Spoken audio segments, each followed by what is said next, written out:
성경에는 우리를 가르쳐 로마서 9장 24절 말씀에 보게 되면 우리를 그러시라고 하셨습니다. 룻기 이 말씀을 전하기 전에 룻기의 배경을 잠시 소개하겠습니다. 이 룻기가 기록된 시기는 사사기 시대에 이 룻기가 기록되게 됩니다. 룻기 1장 1절은 다음과 같은 말씀을 기록하고 있습니다. 룻기 1장 1절 말씀에 보면 사사들이 치리하던 때에 그 땅에 흉년이 드니라 그렇게 말씀하고 있습니다. 사사들이 치리하던 때, 사람들이 다스릴 때를 말씀하고 있습니다. 사사들이 치리하던 때는 어떤 때였습니까? 그런데 이때 흉년이 찾아왔다고 성경은 그렇게 기록하고 있습니다. 성경 말씀을 보게 되면 사사기 21장 25절 말씀에 보면 룻기가 기록된 이 사사시대의 배경은 성경은 사사기 21장 25절에 다음과 같은 말씀을 하고 있습니다. 그때에 이스라엘에 왕이 없으므로 사람들이 각기 자기가 옳은 대로 행하니라 이렇게 기록하고 있습니다. 왕이 없다고 성경은 기록합니다. 이때 사람들은 자신의 소견, 자신의 생각대로, 자신의 방법대로 살아갔습니다. 이때는 어떤 통치하는 사람이 없었다는 것입니다. 왕은 다스리고 통치하는 자리입니다. 그런데 왕이 없다는 것은 아무도 자신들을 통제하는 사람이 없습니다. 그래서 각자가 원하는 대로 행동하게 되고 자신의 방법대로 살아가는 그 시대의 상황을 성경은 사사기 21장 25절에 그때의 이스라엘의 왕이 없으므로 사람이 각기 자기 소견대로 옳은 대로 행하니라 그렇게 기록하고 있습니다. 왕이 없었을까요? 과연? 왕이 있었습니다. 왕이 있었는데 그들은 이 왕을 왕으로 인정하지 않았습니다.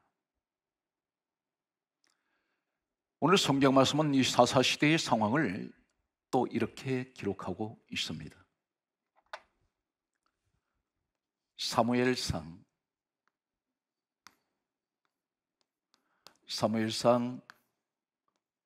8장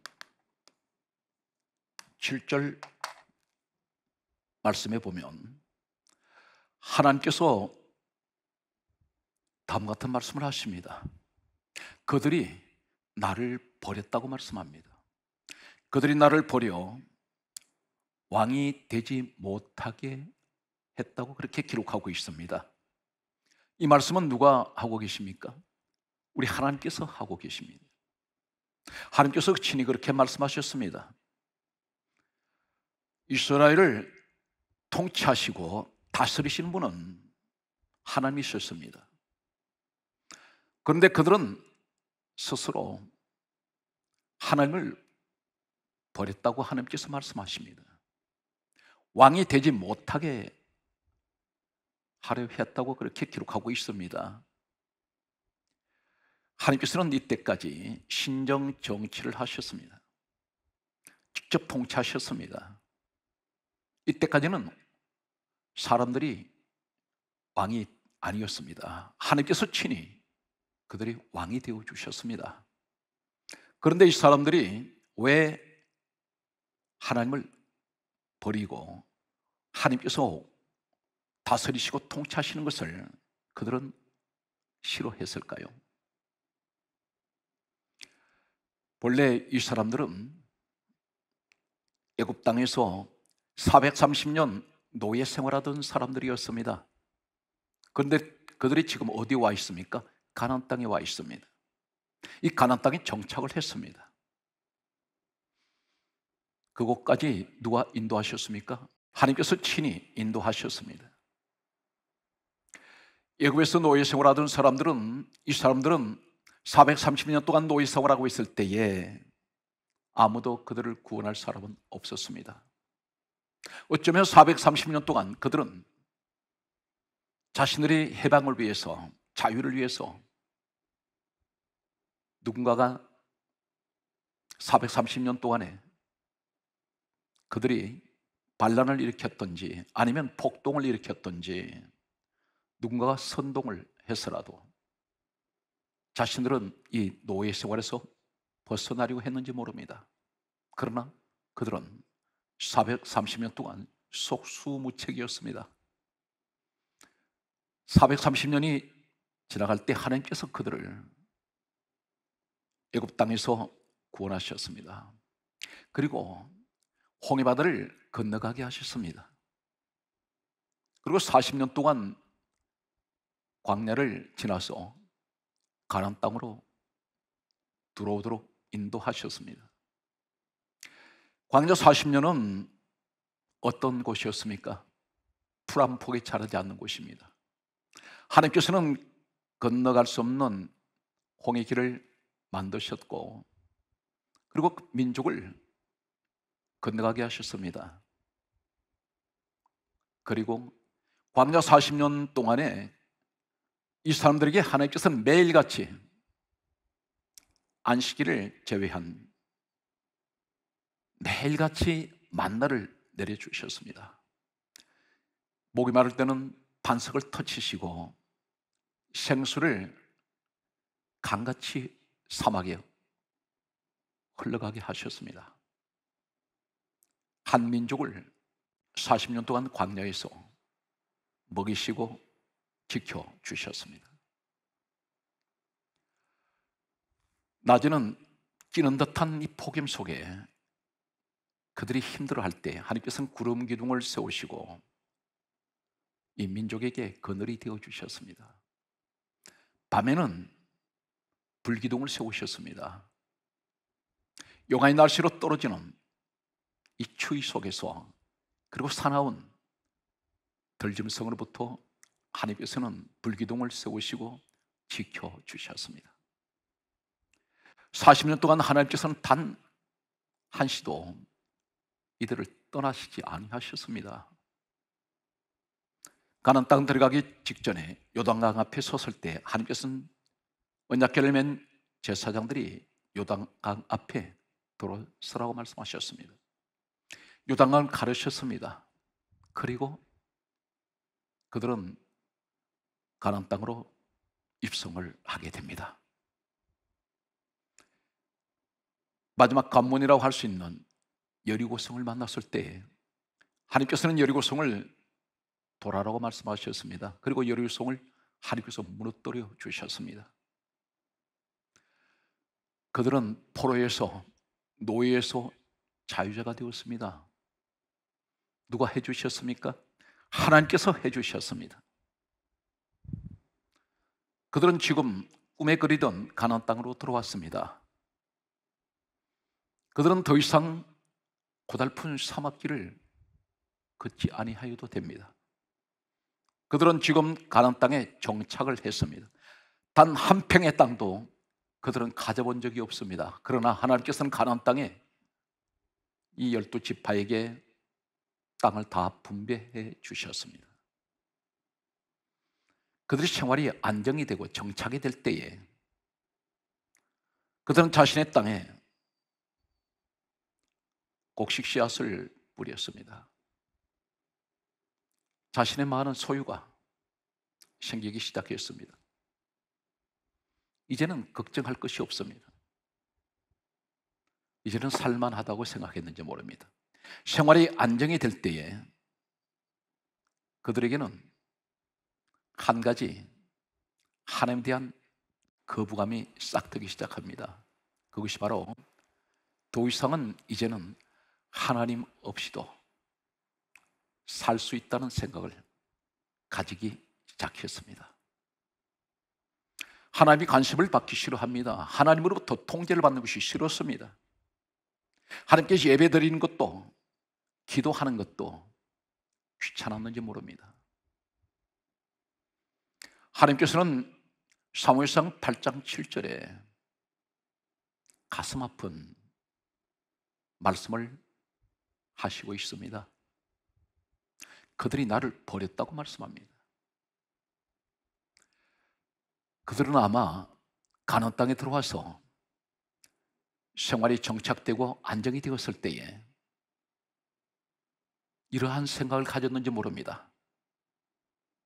모든 것이 하나님께서 인도하시고 지켜주시고 오늘까지 하나님께서 함께하고 계신다는 사실을 그들은 점점 망각을 하면서 모든 것이 내가 노력했기 때문에, 모든 것이 내가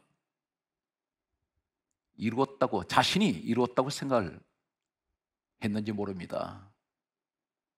오늘 이 시대에 하나님을 믿는 많은 사람들이 있습니다. 그분들 가운데에는 생활이 윤택한 분들이 있습니다. 한때는 대단히 어려웠습니다.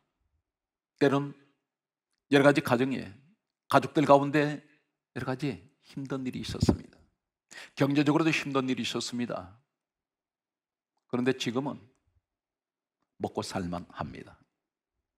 하는 일이 너무 잘 된다고 말합니다.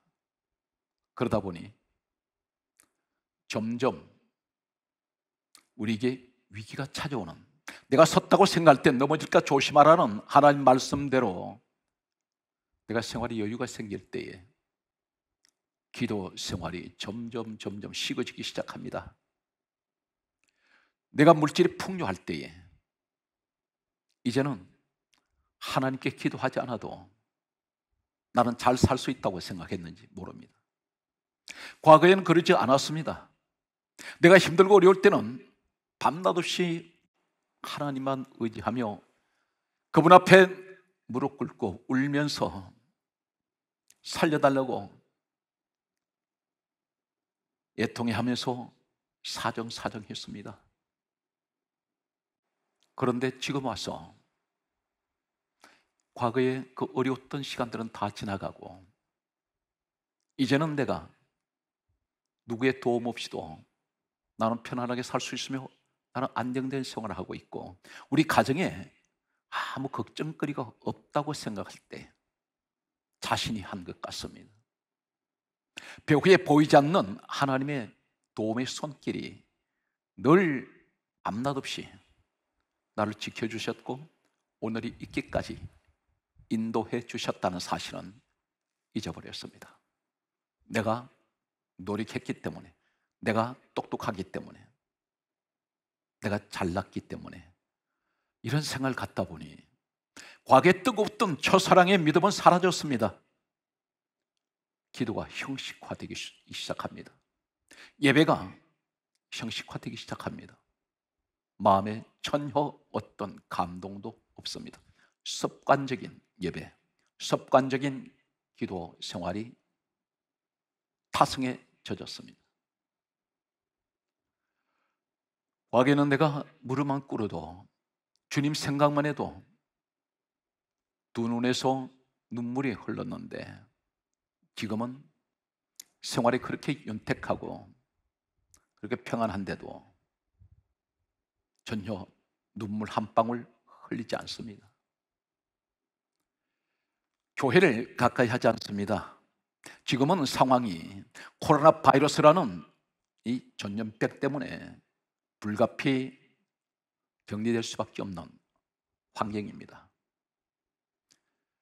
코로나 바이러스가 이 땅에 들어온 지가 벌써 1년 가까이 지나가고 있습니다. 그러다 보니 기계 앞에서 예배를 드리고 있습니다. 교회와 점점 멀어지기 시작합니다. 이제는 습관적으로 스마트폰 아니면 영상으로 예배를 드리는 것으로 만족을 하고 있습니다. 자기 만족입니다. 오늘 이러한 위기를 만난 이 시대에 오늘 하나님을 떠나는 사람이 있는가 하면 하나님께 더 어려운 이 시기에 더 가까이 오는 사람이 있습니다. 누가 복을 받을까요? 전혀 예상치 않았던 무명의 사람이 인류 역사에 한 획을 긋는 대단히 중요한 인물을 하나님께서는 우리에게 오늘 말씀을 통해서 가르쳐주고 계십니다. 나는 지금 이 말씀을 들으면서 과연 하나님으로부터 멀어지고 있습니까? 아니면 이 위기를 만난 이 시대에 점점 나는 하나님께 가까이 가고 있습니까? 사사시대에 룻기가 기록된 이 배경을 말씀드리면서 그 당시에 우리는 하나님 없이도 살 수 있다고 생각한 그들은 하나님께서 친히 말씀하신 대로 그들이 나를 버려 왕이 되지 못하게 하는 이 사람들, 그 사람들은 어떤 상황이었을까요? 성경 말씀은 이 사람들에 관해서 다음과 같이 말씀하고 있습니다. 사사기 3장 7절엔 다음과 같은 말씀을 하셨습니다. 이스라엘 자손들이 여호와의 목전에서 악을 행하여 자기 하나님을 잊어버렸습니다. 기억에서 사라졌습니다. 잊어버리고 바알과 아세라들을 섬기니라, 이렇게 말씀하고 있습니다. 바알, 아세라가 무엇일까요? 가나안 땅에서 섬기던 전통적인 우상들입니다. 바알, 아세라 신들입니다. 이들은 어떤 신들일까요? 물질 풍요의 신이며, 그리고 성적인 타락이 문란한 이러한 신을 섬기는 것이 바로 바알과 아세라 신입니다. 하나님을 잊어버렸습니다. 하나님을 떠났던 그들은 기억 속에 하나님이 희미하게 사라지기 시작합니다. 자신의 조상들이 가나안 땅에 들어와서 타락 문화를 받아들이면서 이 가나안 땅에서 태어난 자손들까지도 점점 그들의 시간이 흘러가면서 세대가 바꿔지면서 하나님은 기억 속에서 사라집니다. 하나님께서는 이들에게 갑자기 적국에서 대군들이 공격해 들어와서 삽시간에 그들을 사로잡고 노예로 삼았습니다. 엄청난 재앙이 닥쳐왔습니다. 이때 그들은 비로소 하나님을 찾으면서 부르짖었습니다. 하나님께서는 그들을 용서하시고 다시 회복시켜 주셨습니다. 그런데 그것도 잠시였습니다. 성경 말씀은 한 사실을 계속해서 되풀이하고 있습니다. 사사기 3장 12절 말씀에 보면 이 사람들이, 이스라엘 자손들이 여호와 목전에서 악을 행하며 자기 하나님을 잊어버리고 바알과 아세라들을 섬기니라 말씀하시면서 바로 전쟁이 일어났는데 적군들이 쳐들어와서 이들을 사로잡고 노예로 삼았습니다. 엄청난 혹독한 고통으로 나락으로 빠져들어갔습니다. 그들은 하나님 앞에 부르짖고 기도했습니다. 하나님께서는 그들의 부르짖는 기도를 들으시고 그들을 다시 회복시켜 주셨습니다. 평화가 찾아왔습니다. 이 사람들이 또다시 성경 말씀을 이렇게 기록합니다. 사사기 3장 12절에 이스라엘 자손들이 또라고 말씀합니다. 다시 여호와의 목전에서 악을 행했습니다. 또다시 그들에게 재앙이 찾아왔습니다. 주변에 있던 국가에서 군대를 동원해서 이 나라를 공격해 들어왔습니다. 엄청난 재앙 가운데 이 사람들은 또 그 나라로 빠져들어갔습니다. 고통을 견디지 못합니다. 그들은 또다시 하나님 앞에 부르짖었습니다. 부르짖을 때 하나님께서는 다시 그들을 회복시켜 주셨습니다. 성경 말씀은 여기서 끝나는 것이 아니라 계속해서 성경은 이렇게 기록하고 있습니다. 그들에게 다시 평화가 찾아왔을 때에 그들은 또다시 하나님을 반역하기 시작합니다. 성경 말씀은 사사기 4장 1절에 이렇게 기록하고 있습니다. 이스라엘 자손들이 여호와의 목전에서 또 악을 행했다고 했습니다. 성경 말씀은 항상 또라는 말씀을 기록합니다. 이 모습이 어쩌면 우리의 모습입니다. 우리는 어려움이 찾아올 때에 하나님 앞에 회개합니다. 그리고 겸손합니다. 점점 낮아지려고 합니다. 그러나 하나님께서 그 문제를 해결해 주셨을 때에 내게 걱정거리가 사라지고 문제가 해결되었을 때 또다시 우리는 옛 모습으로 돌아갑니다. 또 문제를 만나게 됩니다. 하나님 앞에 또 부르짖습니다. 오늘 성경의 본문에 기록하고 있는 이 내용들은 당시에 이 사람들에게만 말씀하시는 것이 아니라 어쩌면 이 시대에 가장 큰 국가적인 재앙이요, 각자에게 찾아온 엄청난 우리는 시련 앞에서 정확하게 이 사사기 시대는 오늘 이 시대를 그대로 조명하고 있으며 하나님께서 믿음의 사람들을 고발하고 있다는 사실입니다. 오늘 성경 말씀은 여기서 또 성경이 이렇게 기록하고 있습니다. 사사기 6장 1절 말씀 보게 되면 하나님께서는 또다시 이렇게 말씀을 하고 계십니다. 이스라엘 자손이 또 여호와의 목전에 악을 행하니라. 계속해서 다람쥐가 쳇바퀴 돌아가듯이 반복적으로 죄를 짓습니다. 문제가 와서 그 문제 가운데 고통받을 때 하나님께 부르짖었더니 하나님께서는 다시 회복시켜 주시고 또다시 그들은 자신의 문제가 해결되었을 때 옛 모습으로 다시 돌아가서 하나님을 잊어버리고 세상 바알 아시라 신을 섬기는 이 모습을 보시고 또다시 하나님께서는 그들에게 재앙이 찾아왔을 때 그들이 또 하나님께 부르짖고 하나님께서 또 다시 회복시켜 주시고 이것이 계속해서 반복이 되고 있다는 것입니다. 마치 개가 토한 것을 다시 주워 먹듯이 회개가 어떤 것이 회개일까요? 입으로만 잘못했습니다, 용서해 주십시오, 이것이 회개일까요? 그렇지 않습니다. 회개란 말은 내가 잘못을 뉘우치고, 개라면 돌이킬 개자를 사용하고 있습니다. 내가 자동차를 타고 주행을 하다가 내가 방향을 잘못 선택했습니다. 그러면 가던 길이 잘못됐다고 할 때 유턴해서 다시 돌아오는 것이 회개입니다. 행함이 없는 믿음은 그 자체가 죽었다고 했습니다. 이 사람들은 그렇지가 않습니다. 입으로만 하나님 앞에 잘못됐다고 했는지 모릅니다.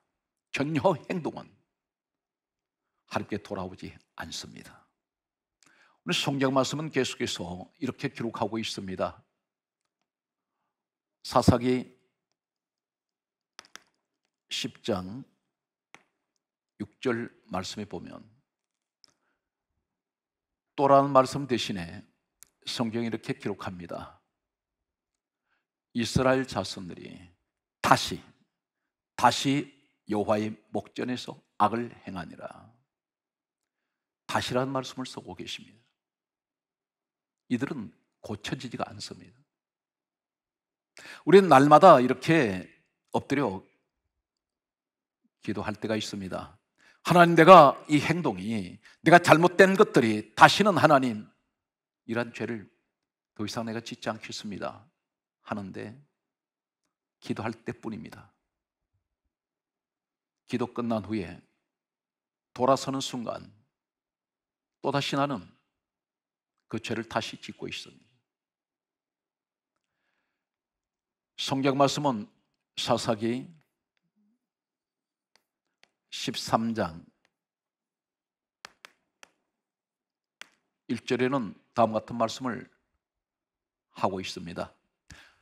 이스라엘 자손들이 다시 여호와의 목전에서 악을 행하니라, 그렇게 기록하고 있습니다. 오늘 이것이 사사 시대의 배경을 하고 있습니다. 이때에 룻기서를 기록했습니다. 이러한 상황에서 룻기서가 기록이 되는데 하나님을 떠나버렸던 인생들, 그들은 자신들이 받았던 그 축복을 감당할 수가 없었는지 모릅니다. 복을 받을 만한 그릇이 될 수 없는 사람들이었습니다. 이제 한 사람을 하나님께서는 우리에게 소개하고 있습니다. 룻기 1장 1절 말씀에 보면 사사들이 치리하던 때에 그 땅에 흉년이 더니라, 그렇게 말씀하시면서 베들레헴에 한 사람이 아내와 두 아들을 데리고 모압으로 가서 거류하였다고 이렇게 기록하고 있습니다. 오늘 성경 말씀을 보게 되면 룻기서 1장 2절의 말씀을 보면 이 한 가정을 소개하는데 4명의 가족들이 이름이 다 소개되고 있습니다. 하나님께서는 왜 이 사람들의 이름을 자세하게 밝히고 계실까요? 분명 하나님께서는 어떤 뜻이, 하나님께서 말씀하시기도 하시는 메시지가 있다는 것입니다. 그들은 하나님을 떠났습니다. 베들레헴을 소개합니다.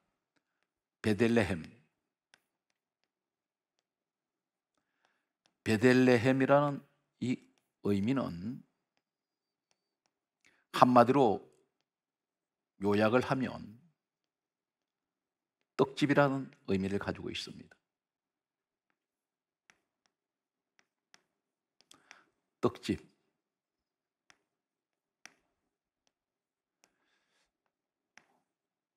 성경은 무엇을 말씀하시려고 기록하고 있을까요? 오늘 성경 말씀은 예수님께서 이 땅에 오셨습니다. 오셔서 하시는 말씀이 요한복음 5장 39절에 이 성경은 내게 대하여 증언하는 것이다, 그렇게 말씀하셨습니다. 예수님께서 이 땅에 오셔서 하신 이 말씀은 구약 성경을 말씀하십니다. 신약 성경은 27권은 예수님께서 이 땅에 계시고 난 후에 떠나신 난 후에 제자들에 의해서 십자가 사건과 부활 사건을 목격한 그들이 기록을 했습니다. 마태, 마가, 누가, 요한복음으로 시작해서 사도행전까지 이어지는 신약 27권은 예수님께서 이 땅을 떠나신 후에 기록이 되었습니다. 예수님께서 이 땅에 계실 때에 이 성경은 내게 대하여 증언한 것이라 이 말씀하신 것은 구약에 기록된 하나님 말씀을 의미하고 있습니다. 그렇다면 베들레헴, 이곳에 살고 있던 한 가정, 떡집이라는 의미가 어떤 것입니까? 요한복음 6장 48절 말씀을 보면 예수님께서 이렇게 말씀하셨습니다. 내가 생명의 떡이라. 베들레헴, 예수님께서는 이 땅에 오실 때 베들레헴에서 태어나셨습니다. 그런데 이 베들레헴이 떡집입니다. 누구의 집입니까? 바로 내가 생명의 떡이라고 하시는 예수님 집을 말씀합니다. 생명의 떡이 되시는 예수 그리스도. 그렇다면 오늘날 이곳이 어디입니까? 에베소서 1장 23절 말씀에는 교회는 주님 몸이라고 했습니다. 오늘 복음적으로 무엇을 말씀합니까? 흉년이 왔습니다. 어디에서 흉년이 왔습니까? 신앙생활하는데 흉년이 왔습니다. 어디에서? 교회 생활에서, 하나님 안에서, 예수 안에서 흉년이 왔습니다. 지금 이 시대는 분명 영적인 흉년입니다. 이때 이 사람들은 이 흉년을 피해서 모압으로 갔습니다. 다시 말씀드려서 오늘 복음적으로 예수 안에 있던 사람이 세상으로 가는 모습입니다. 하나님과 멀어지고 있습니다. 바로 이 시대 상황을 그대로 적나라하게 오늘 룻기서 1장 1절에서 2절에 말씀하시는 이 내용이 요약된 내용입니다. 모압으로 갔습니다. 모압이 어떤 곳입니까? 이 모압이라는 곳은 타락한 곳입니다. 하나님께 저주받은 자리가 모압입니다. 어떤 배경을 가지고 있습니까? 하나님께서는 소돔 고모라를 유황불로 태우실 때에 이곳에 있던 롯의 가정에서 롯과 그 아내와 두 딸이 있었습니다. 두 딸은 성경에 보게 되면 사위가 있습니다. 결혼을 앞두고 있는 다 장성한 처녀들이었습니다. 롯과 그 아내와 두 딸이 불타는 소돔에서 하나님께서는 그들을 이끌어내셨습니다. 그러나 불행히도 롯의 아내는 뒤를 돌아보다가 소금 기둥이 되었습니다. 그러나 이 롯과 두 딸이 굴 속으로 피신해 숨었습니다. 이 모압이라는 오늘 성경의 배경은 굴 속에 숨었던 두 딸과 이 롯 사이에 두 딸이 황급하게 소돔에서 나오면서 도망치면서 가지고 나왔던 것은 다른 것이 아닌 술병이었습니다. 두 딸이 이렇게 말합니다. 우리 아버지한테 술을 마시고 해서 그리고 취하게 해서 동침하자. 그리고 자손의 대를 잇자고 말합니다. 여기서 태어난 근친상간, 아버지와 큰딸 사이에서 태어난 자손이 바로 모압입니다. 지금 베들레헴에 있는 사람들이 모압으로 내려가고 있습니다. 이곳은 모압이 태어난 배경이 어떤 것입니까? 술과 음란입니다. 모압은 그 시작이 술과 음란으로 시작되어서 태어난 그 조상들이 그대로 DNA를 물려받았습니다. 타락의 도시, 이 모압으로 갔습니다. 오늘날 세상을 의미합니다. 세상에는 육신을 즐겁게 하는 것들이 많은 것을 유혹합니다. 육신의 쾌락을 즐기는 곳입니다. 어느 곳에 가도 이러한 유혹은 세상에는 기다리고 있습니다. 이 사람들이 스스로 내려갔습니다. 그런데 그곳에 가서 완전히 그곳에 정착하려고 간 것이 아닙니다. 거류라고 말씀하고 있습니다. 거류하려고 갔습니다.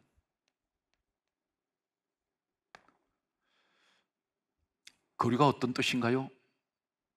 잠시 이 흉년을 피해서 모압에 갔다가 얼마 있다가 돌아오려고 했습니다. 그런데 룻기서 1장 3절에서 4절을 보게 되면 10년 세월이 흘러갑니다. 우리 가운데 그렇습니다. 내가 지금 사정이 그러니, 형편이 그러니, 내가 잠시 믿음을 떠났다가 교회를 내가 지금은 다니지 않고 훗날에 다시 내가 교회에 나오겠다, 이런 생각을 하는 분이 혹 있습니다. 그러나 한 번 떠난 그 신앙은 회복하기가 쉽지 않습니다. 우리는 잘 알고 있습니다. 과거에 그렇게 뜨거웠던 신앙생활 하셨던 기억이 있는 분이 있을 것입니다. 그런데 지금은 그것이 회복되지 않습니다. 은혜 떨어지는 것은 3분이면 은혜 떨어집니다. 은혜 떨어지는 것은 하루 사이에 은혜가 떨어질 수 있습니다. 그러나 회복하는 것은 30년이 가도 그 신앙 회복 안 되는 사람들이 있습니다. 은혜가 떨어지지 말아야 되는데 우리는 어디로부터 떨어집니까? 하나님 관계에서 점점 멀어지는 것은 하나님 관계에서 점점 나는 천국 생활에서 점점 떨어지고 있다는 것입니다.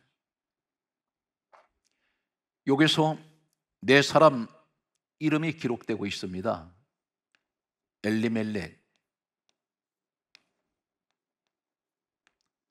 엘리멜렉이라는 이 가정의 아버지이며 남편 이름이 기록되고 있습니다. 엘리멜렉, 히브리어에는 이 사람의 정확한 이름의 의미는 이렇습니다. 하나님은 나의 왕이십니다. 이런 의미를 가지고 있습니다. 이 사람 평소에 베들레헴에 있을 때는 어떻게 하나님 앞에 고백했을까요? 하나님은 나의 왕이십니다. 왕이 어떤 자리입니까? 통치하신 자리입니다. 다스리시는 자리입니다. 엘리멜렉이라는 이 사람은 이름 그대로 하나님은 나의 왕이십니다. 이 말은 어떤 의미를 가지고 있느냐면 평소에 그는 이렇게 고백했을 것입니다. 하나님은 나를 통치하신 분이요 하나님 나를 다스리신 분입니다. 나는 하나님께 죽도록 충성하겠나이다. 나는 하나님의 백성입니다. 그렇게 신앙 고백같이 고백했던 사람이 바로 엘리멜렉이라는 이 사람이었을 것입니다. 우리 하나님은 나의 왕이십니다. 그렇게 자랑스럽게 하나님 영광만 위해서 살겠다고 다짐했는지 모릅니다. 그러나 그에게 흉년이 찾아왔을 때 이 사람은 베들레헴을 헌신짝 내던지듯이 미련 없이 떠나버립니다. 오늘 아침에 그렇게 은혜 충만했던 사람이 저녁에는 그 은혜는 전혀 찾아볼 수 없는 세상 사람 모습으로 돌아가 있는 사람들이 있습니다. 많은 사람들이 이렇게 고백했을 것입니다. 과거에 나는 우리 주님이 없으면 살 수가 없고 나는 어떤 것을 다 세상에서 준다 할지라도 세상에서 가장 소중한 분은 나의 주님밖에 안 계십니다 하는데 지금은 그 신앙이, 지금은 그 믿음이, 지금은 그 고백이 어디론가 다 사라졌습니다. 기억에서조차 사라졌습니다. 마음속에 세속적인 것만 가득한 자신의 모습을 돌아볼 때가 있습니다. 나오미라는 이 사람의 아내가 있습니다.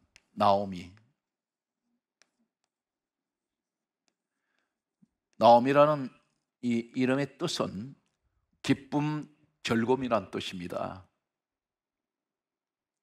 그런데 이 여자가 베들레헴 생명의 떡집 예수 그리스도를 떠났을 때에 그에게는 룻기서 1장 20절에 마라라는 이름으로 바꿔집니다. 마라. 본인이 그렇게 고백합니다. 나는 마라입니다. 과거의 나의 기쁨과 즐거움은 다 사라지고 내가 하나님을 떠났을 때 내게 찾아오는 것은 마라밖에 없습니다. 마라는 괴로움은 고통이라는 뜻입니다.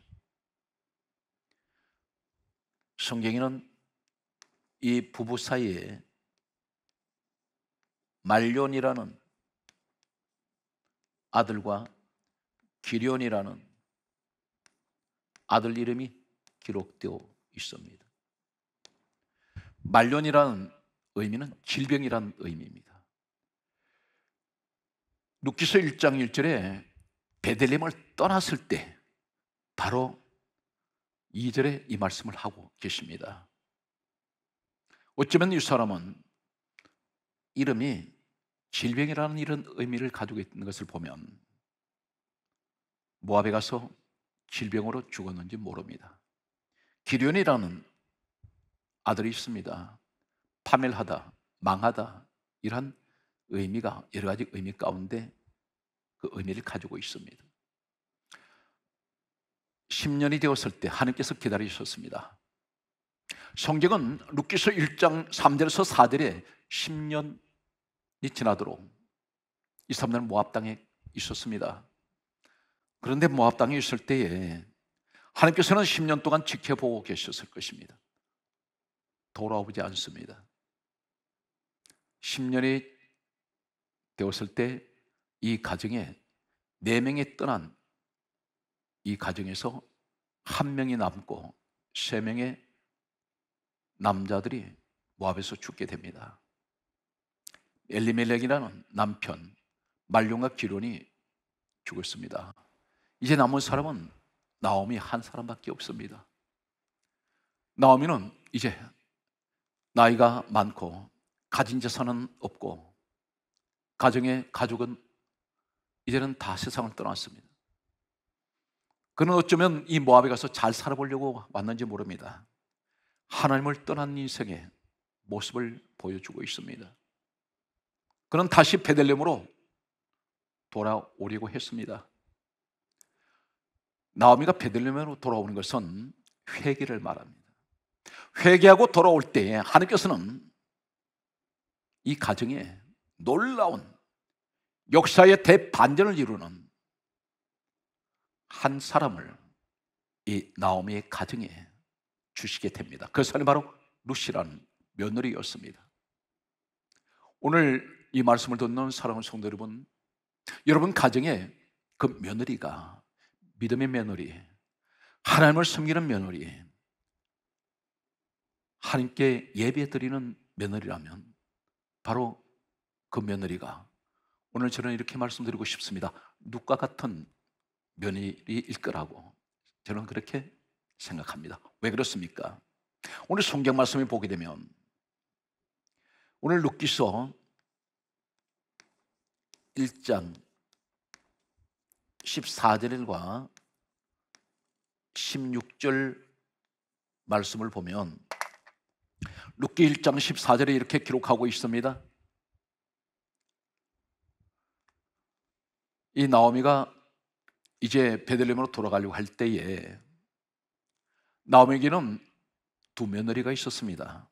이 두 여인은 모압 여인입니다. 그런데 두 며느리가 시어머니를 따라가려고 나섰습니다. 이 시어머니는 나오미가 이렇게 말합니다. 따라오지 말라고 말합니다. 친정으로 돌아가라고 말합니다. 왜 그러냐면 이 베들레헴은 유대 땅입니다. 이 사람들에게는 선민 사상이 있습니다. 자신들만 하나님의 사람이며 자신들만 하나님께서 택한 백성인 이런 선민 사상이 있었습니다. 반면에 이 모압 사람들은 그 출생부터가 음란과 타락 가운데에서 죄 가운데 태어난 그 민족의 모든 배경을 그들은 알고 있습니다. 이곳을 가면 죽습니다. 그러냐면 이방인들이 자신의 땅으로, 유대 땅으로 돌아오면 그 당시에는 개로 취급을 했습니다. 짐승으로 취급했습니다. 돌에 맞아 죽을 수가 있습니다. 이방인들과는 대화도 하면 안 됩니다. 율법에는 그들과 어떤 대화를 해서도 안 됩니다. 쳐다보는 것만 또 부정하다고 했습니다. 그런데 큰 며느리 오르바는 시어머니 말을 듣고 돌아갑니다. 그런데 반면에 둘째 며느리 룻이 이렇게 말합니다. 룻기서 1장 14절에 이렇게 말씀하고 있습니다. 시어머니 나오미를 붙쫓았더라 이렇게 말씀하고 있습니다. 이 붙쫓았더라 이 말씀은 히브리어에 다음과 같은 말씀을 하고 있습니다. 다바크라는 히브리어 말씀을 하고 있습니다. 다바크. 이 다바크라는 말이 어떤 뜻이냐면 붙쫓았더라 이 말은 다바크, 매달린다는 의미를 가지고 있습니다. 결사적으로 매달렸습니다. 죽기를 각오하고 매달리는 모습입니다. 이 여인이 시어머니를 따라서 베들레헴으로 가는 목적이 하나 있습니다. 어떤 이들은 이렇게 말합니다. 이 룻이 시어머니를 지극히 사랑하기 때문에 효도를 하기 위해서 그래서 따라갔다고 말합니다. 그러나 성경은 인간에게 그 초점을 맞추지 않습니다. 모든 성경에 기록한 목적은 우리 주 예수 그리스도에 관해서 기록하고 있습니다. 당연히 시어머니를 복양하고 섬기는 것은 당연합니다. 그런데 이 룻이 고백하는 가장 중요한, 왜 베들레헴으로 가려고 합니까? 그곳에 가면 누구 손에 맞아 죽을지 모릅니다. 그리고 시어머니를 따라간다 해서 재물이 없습니다. 그곳에 반겨주는 사람도 없습니다. 이 사람은 남의 땅에 가서 온갖 눈총을 받으며 손가락질 받으며 비난을 받을 수가 있습니다. 그럼에도 그곳으로 가려는 한 가지 목적이 있습니다. 가장 큰 목적은 룻기서 1장 16절에 어머니의 하나님이 나의 하나님이 되실 것입니다. 모압 땅에서는 하나님을 제대로 섬기지 못합니다. 모압 땅에서는 섬기는 신들이 있었습니다. 베들레헴으로 가면 하나님을 마음껏 예배하며 하나님의 말씀을 들으며 하나님께 마음껏 기도할 수 있기 때문입니다. 그는 베들레헴으로 가는 것은 순교를 각오하고 갔습니다. 이 나오미 따라가는 룻은 베들레헴으로 갔습니다. 가서 끼니를 이을 수가 없습니다. 이 룻은 걸어서 들고 사람들이 다른 밭에 추수하고 난 후에 이 밭 저 밭으로 다니면서 이삭을 주웠습니다. 보리삭을 주워서 시어머니를 복양을 했습니다. 하나님께서는 이 룻 같은 신앙생활을, 하나님께서 그렇게 은혜를 베푸셨는데도 떠나는 사람들이 있는가 하면 이 여인은 돌에 맞아 죽어야 될 그런 저주받은 그런 조상의 뿌리로부터 이 여인은 비극적인 기관 운명을 살아가는 그런 인생이었으나 죽기를 각오하고 주님을 따라가는, 하나님을 섬기는 이 모습은 하나님께서는 이 여인을 통해서 어떤 축복을 하십니까? 바로 이 여인을 통해서 보아스라는 남자를 만나게 됩니다. 여기서 태어난 자손이 바로 다윗이 태어났고 솔로몬, 히스기야, 수많은 왕들이 태어나게 됩니다. 바로 이 여인이 다윗의 정조 할머니가 됩니다. 사랑하는 성도 여러분, 힘들고 어려우신 것, 모든 사람들이 똑같이 겪는 고통일 수가 있습니다. 이 재난 가운데 있어 국가적이고 세계적인 재난 앞에서 우리는 어느 길을 선택해야 됩니까? 분명 주님을 따라가는 길은 힘들고 어렵습니다. 그러나 결코 우리 예수님을 떠나지 마십시오. 예수님을 더 가까이 하시기 바랍니다. 반드시 이러한 분에게는 룻 같은 하나님께서 축복을 약속하고 있습니다. 말씀의 결론은 마태복음 1장 5절에 이 룻은 예수님 족보에 이방 여인이 유대 땅에 들어와서는 돌에 맞아 죽을 수밖에 없는 여인이지만 오로지 순교를 각오하고 하나님을 섬기며 베들레헴으로 찾아왔던, 오늘 베들레헴 떡집을 의미하는 생명의 떡이 되신 예수 그리스도 안으로 들어온 이 여인은 예수님 족보에 그 이름이 올라갔습니다. 오늘 사랑하는 성도 여러분, 여러분 모든 범사에 룻 같은 이런 신앙생활로 하나님께 영광 돌리는 여러분 되시기를 간절하게 소망합니다.